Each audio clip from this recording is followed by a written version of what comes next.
تاریخ میں ایسے بادشاہوں کی کوئی کمی نہیں ہے جنہیں طاقت نے، دولت نے اتنا مغرور کر دیا کہ وہ خود کو خدا سمجھنے لگیں۔ لیکن آج ہم جس کہانی پر بات کر رہی ہیں وہ تکبر کی ایک ایسی مثال ہے جس کی نظیر ملنا بہت مشکل ہے۔ ایک ایسے بادشاہ کی کہانی جس نے صرف خدائی کا دعویٰ نہیں کیا بلکہ اللہ کی جنت کے مقابلے میں زمین پر اپنی جنت بنا ڈالی۔ جی بالکل۔ تو آج کی اس گفتگو میں ہم شداد اور اس کی قوم یعنی قوم عاد کی کہانی کی تہوں کو کھولیں گے۔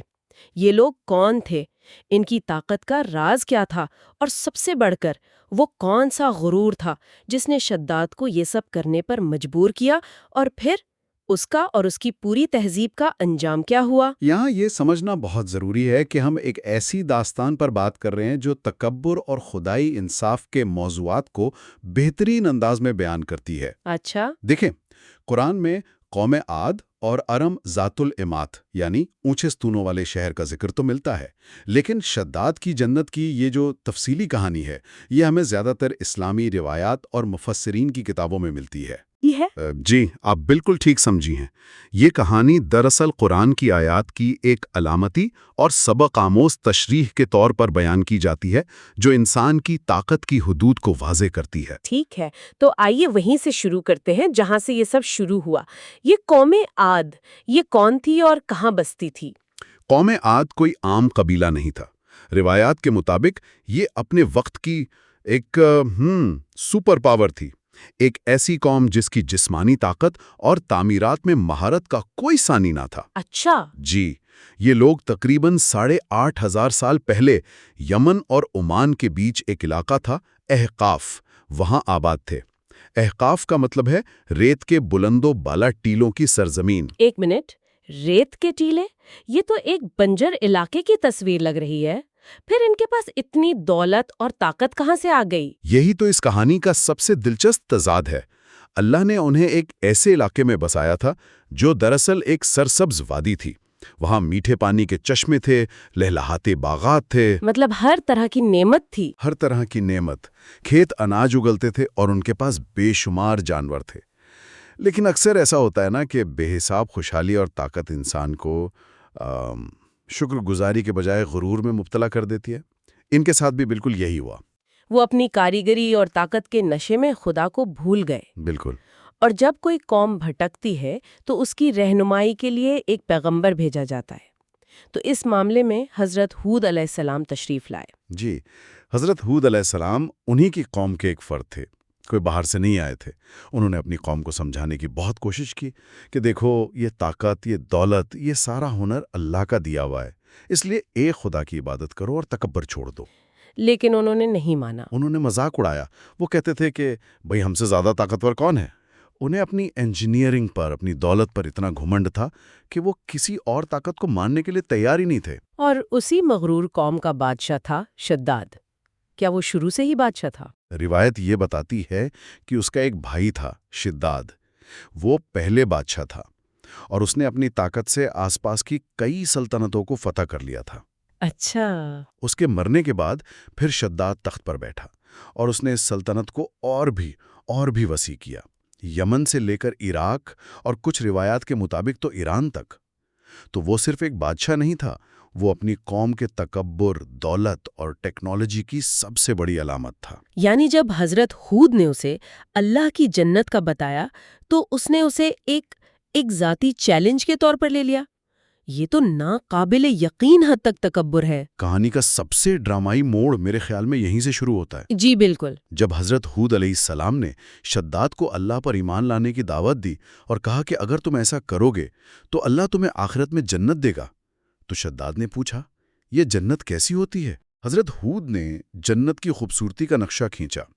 انہوں نے بتایا کہ وہاں سونے چاندی کے محل ہوں گے، دودھ اور شہد کی نہریں ہوں گی، ایسے باغات جن کے پھل کبھی ختم نہیں ہوں گے، اور ایسی راحت ہوگی جس کا دنیا میں تصور بھی نہیں کیا جا سکتا۔ اور یہ سن کر شداد، جو دنیا کی ہر چیز کو اپنی طاقت سے حاصل کرنے کا عادی تھا، وہ ہنس پڑا۔ اس کا جواب کیا تھا؟ اس نے بڑے تکبر سے کہا، مجھے تمہارے خدا کی جنت کی کوئی ضرورت نہیں، ایسی جنت تو میں خود اس دنیا میں بنا سکتا ہوں۔ اللہ اکبر! یہ صرف سرکشی نہیں تھی، یہ ایک نفسیاتی کیفیت ہے جسے ہم انگریزی میں ہیوبرس کہتے ہیں۔ جب کوئی شخص یہ سمجھنے لگے کہ اس کی طاقت اور ٹیکنالوجی فطرت یا خدا کے قانون سے بھی بالاتر ہے، تو وہ اپنی حقیقت خود بنانا چاہتا ہے۔ بالکل۔ شداد کی جنت دراصل ایک مادی دنیا میں روحانی وعدے کو شکست دینے کی ایک کوشش تھی۔ تو اس نے فوراً حکم جاری کر دیا۔ جی ہاں، اس نے اپنی سلطنت کے سب سے ماہر انجینئرز، آرکیٹیکٹس اور کاریگروں کو اکٹھا کیا اور انہیں احقاف کے میدان میں ارم کے مقام پر ایک مصنوعی جنت بنانے کا حکم دیا۔ اور اس کا رقبہ کتنا بڑا تھا؟ کوئی چھوٹا موٹا نہیں تھا۔ روایت میں آتا ہے کہ یہ 20 کوس لمبی اور 20 کوس چوڑی تھی۔ 20 کوس آج کے حساب سے یہ کتنا ہوگا؟ دیکھیں، ایک کوس تقریباً 2 میل کا ہوتا ہے، تو 20 کوس کا مطلب ہوا 40 میل۔ ذرا تصور کریں، 40 میل لمبا اور 40 میل چوڑا علاقہ۔ یہ آج کے کسی بڑے شہر سے بھی بڑا رقبہ تھا۔ اتنے بڑے علاقے پر ایک مصنوعی دنیا تعمیر کی جا رہی تھی، صرف ایک شخص کی انا کی تسکین کے لیے؟ جی، اور اس کی تعمیر میں استعمال کیا ہوا یہ کیسی دکھتی تھی؟ اس کی جو تفصیلات ہیں وہ عقل کو دنگ کر دیتی ہیں۔ شہر کی بنیادیں انتہائی گہری کھودی گئی تاکہ وہ ہر طرح کے حالات کا مقابلہ کر سکے۔ دیواریں سونے اور چاندی کی اینٹوں سے بنائی گئیں، ستون زبرجد اور دوسرے قیمتی پتھروں سے بنے تھے۔ اور عمارتوں کی چھتیں ہے؟ بالکل۔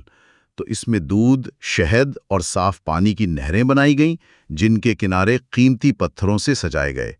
دنیا کے ہر کونے سے سب سے خوبصورت اور خوشبودار درخت، پودے اور پھول منگوا کر وہاں لگائے گئے۔ اور قوم عاد کی وہ خاص مہارت؟ جی، وہ تو سب سے بڑھ کر تھی۔ ان کی سب سے بڑی مہارت پہاڑوں کو تراش کر عمارتیں بنانا تھی۔ انہوں نے اسی مہارت کا استعمال کرتے ہوئے بلند و بالا ستون کھڑے کیے جن پر سونے اور جواہرات سے جڑے محلات تعمیر کیے۔ یہ صرف دولت کی نمائش نہیں تھی، یہ اپنی انجینئرنگ کی طاقت کا بھی کھلا اعلان تھا۔ اور ایک دلچسپ بات یہ بھی ہے کہ شداد نے قسم کھائی تھی کہ جب تک یہ جنت مکمل نہیں ہو جاتی وہ اس میں قدم نہیں رکھے گا۔ جی، وہ اس کا افتتاح پوری شان و شوکت سے کرنا چاہتا تھا۔ اور اس کی تعمیر میں 12 سال لگ گئے۔ 12 سال! اور جواہرات اس شہر میں جمع ہوتے رہے۔ وہ ایک ایسی دنیا بنا رہا تھا جس پر صرف اور صرف اس کی حکمرانی ہو۔ تو 12 سال کے طویل انتظار کے بعد آخرکار وہ دن آ ہی گیا جب اسے پیغام ملا کہ اس کی جنت تیار ہے۔ ظاہر ہے وہ بہت خوش ہوا ہوگا۔ وہ خوشی سے جھوم اٹھا۔ اس نے اپنی پوری سلطنت میں جشن کا اعلان کیا اور اپنے وزیروں، مشیروں اور فوج کے ساتھ ایک بہت بڑے جلوس کی شکل میں اپنی بنائی ہوئی جنت کی طرف روانہ ہوا۔ وہ دنیا کو دکھانا چاہتا تھا کہ اس نے کیا شاہکار تخلیق کیا ہے۔ بالکل۔ لیکن کہانی کا کلائمیکس تو اب آتا ہے۔ جیسے ہی وہ اپنی جنت کے دروازے پر پہنچا، اس کا استقبال کس نے کیا؟ جب وہ اپنے گھوڑے پر سوار پورے غرور کے ساتھ دروازے کے قریب پہنچا تو اس نے دیکھا کہ وہاں ایک شخص کھڑا ہے۔ اور شداد نے اسے دیکھتے ہی پہچان لیا۔ جی، اس کے چہرے کا رنگ اڑ گیا اور اس نے اپنے ساتھیوں سے کہا، یہ شخص مجھے اس جنت میں داخل نہیں ہونے دے گا۔ لیکن ایک منٹ، وہ ایک بادشاہ تھا، اس کے ساتھ ایک پوری فوج تھی۔ کیا اس نے یا اس کے لوگوں نے مزاحمت کی کوشش نہیں کی؟ یا اسے ایک لمحے میں طاقت کا سارا تصور بے معنی ہو گیا تھا؟ یہی تو اس کہانی کا سبق ہے۔ جب خدائی انصاف سامنے آتا ہے نا تو دنیاوی طاقت بے معنی ہو جاتی ہے۔ شداد جانتا تھا کہ یہ کون ہے۔ اس کے ساتھیوں نے پوچھا ہوگا۔ جی، انہوں نے پوچھا تو اس نے بتایا کہ یہ ملک الموت ہیں جو میری روح قبض کرنے آئے ہیں۔ ذرا اس منظر کا تصور کریں۔ وہ شخص جس نے دنیا پر حکومت کی، جس نے خدا کی جنت کو چیلنج کیا، وہ موت کے فرشتے کے سامنے ایک بھکاری بن کر مہلت مانگ رہا تھا۔ اس نے مہلت مانگی کس لیے؟ روایت کہتی ہے کہ اس نے فرشتے سے صرف اتنی مہلت مانگی کہ اسے اپنی جنت میں صرف ایک قدم رکھنے دیا جائے۔ وہ شاہکار جس کے لیے اس نے 12 سال انتظار کیا تھا، اسے صرف ایک نظر دیکھنے دیا جائے۔ اور فرشتے نے کیا جواب دیا؟ فرشتے کا جواب تھا، مجھے اللہ کا حکم ہے کہ میں تجھے اس میں قدم نہ رکھنے دوں۔ تمہارا وقت یہیں اسی دروازے پر ختم ہو چکا ہے۔ اس سے پہلے کہ وہ اپنا پاؤں زمین پر رکھتا، جی، اس سے پہلے کہ شداد اپنا ایک پاؤں رکاب سے نکال کر زمین پر رکھتا، اس کی روح قبض کر لی گئی۔ وہ اپنی زندگی بھر کی محنت اور اپنے تکبر کی سب سے بڑی نشانی کو ایک نظر دیکھ بھی نہ سکا۔ تو اس جنت کا کیا بنا؟ اتنی دولت، اتنی محنت، کیا وہ آج بھی کہیں ریت کے ٹیلوں میں دفن ہے؟ کہانی کے مطابق شداد کی موت کے فوراً بعد حضرت جبرائیل علیہ السلام نے ایک ایسی زوردار چیخ ماری کہ وہ پوری جنت اپنی تمام تر شان و شوکت اور خزانوں سمیت زمین میں دھنس گئی۔ زمین میں دھنس گئی؟ جی، اور ہمیشہ کے لیے انسانوں کی نظروں سے اوجھل ہو گئی، اس کا نام و نشان مٹا دیا گیا۔ کوئی بھی سوچے گا کہ اپنی آنکھوں کے سامنے اپنے بادشاہ کا ایسا عبرتناک انجام دیکھ کر اس کی قوم کو تو سبق سیکھ لینا چاہیے تھا۔ یہ تو ایک واضح نشانی تھی۔ آپ ٹھیک کہہ رہی ہیں، یہ ایک واضح نشانی تھی، لیکن تکبر کی جو نفسیات ہے نا وہ بہت پیچیدہ ہوتی ہے۔ اچھا ہے؟ یعنی وہ اپنی سرکشی پر قائم رہے۔ جی، وہ باز نہیں آئے۔ جب حضرت ہود علیہ السلام ان سے پوری طرح مایوس ہو گئے تو اللہ نے انہیں حکم دیا کہ وہ اپنے مومن ساتھیوں کو لے کر اس علاقے سے نکل جائیں۔ اس کے بعد قوم عاد پر خدائی انصاف کا نزول ہوا۔ اور ان کا انجام کیسا تھا؟ ان کا انجام بھی ان کے تکبر کی طرح ہی شدید تھا۔ ان پر ایک خوفناک آندھی مسلط کی گئی، ایک ایسی طوفانی ہوا جو ہر چیز کو اکھاڑ کر پھینک رہی تھی۔ اور یہ آندھی کتنے دن تک چلی؟ روایت میں آتا ہے کہ یہ آندھی 7 راتیں اور 8 دن تک مسلسل چلتی رہی۔ 7 راتیں اور 8 دن؟ اس نے تو سب کچھ تباہ کر دیا ہوگا۔ اس نے کچھ بھی نہیں چھوڑا۔ وہ طوفان اتنا شدید تھا کہ ان قداور اور طاقتور لوگوں کو ایسے اٹھا کر پٹکتا تھا جیسے وہ کھجور کے کھوکھلے تنے ہوں۔ ان کے وہ بلند و بالا ستون اور سونے چاندی کے محل سب ریت کے ذروں کی طرح بکھر گئے۔ اور اس وادی کا کیا بنا؟ جب طوفان تھما تو وہ سرسبز و شاداب وادی جہاں باغات اور نہریں تھیں ایک ویران ریگستان میں تبدیل ہو چکی تھی، جہاں ریت کے بلند ٹیلوں کے سوا کچھ نہیں تھا۔ پوری قوم اور اس کی تہذیب کا نام و نشان تک مٹا دیا گیا۔ تو ہم نے قوم عاد کی بے پناہ طاقت سے لے کر شداد کی بنائی ہوئی جنت اور پھر اس کے اور اس کی پوری قوم کے عبرتناک انجام تک کی کہانی کا جائزہ لیا۔ یہ واقعی انسانی طاقت کی حدود اور خدائی اختیار کے سامنے اس کی بے بسی کی ایک بہت بہت طاقتور داستان ہے۔ بالکل، اس کہانی کا اختتام عاجزی اور ہدایت کی دعا پر ہوتا ہے۔ یہ ایک سبق کے طور پر پیش کی گئی ہے کہ انسان کو اپنی صلاحیتوں اور دولت پر کبھی غرور نہیں کرنا چاہیے، لیکن یہ کہانی ہمیں ایک اور گہرے سوال پر سوچنے پر مجبور کرتی ہے۔ وہ کیا ہے؟ یہ کہانی ہمیں سوچنے پر مجبور کرتی ہے کہ آج کے دور میں آرم جیسی جنت بنانے کے مترادف کیا ہو سکتا ہے؟ ٹیکنالوجی اور مادی ترقی کے اس دور میں کیا ہم بھی اپنی جنتیں نہیں بنا رہے؟ دلچسپ نقطہ ہے۔ کیا یہ بے لگام معاشی ترقی، فطرت پر غلبہ پانے کی کوشش، یا یہ یقین کہ سائنس ہر مسئلے کا حل نکال لے گی، یہ بھی ایک طرح کا تکبر نہیں؟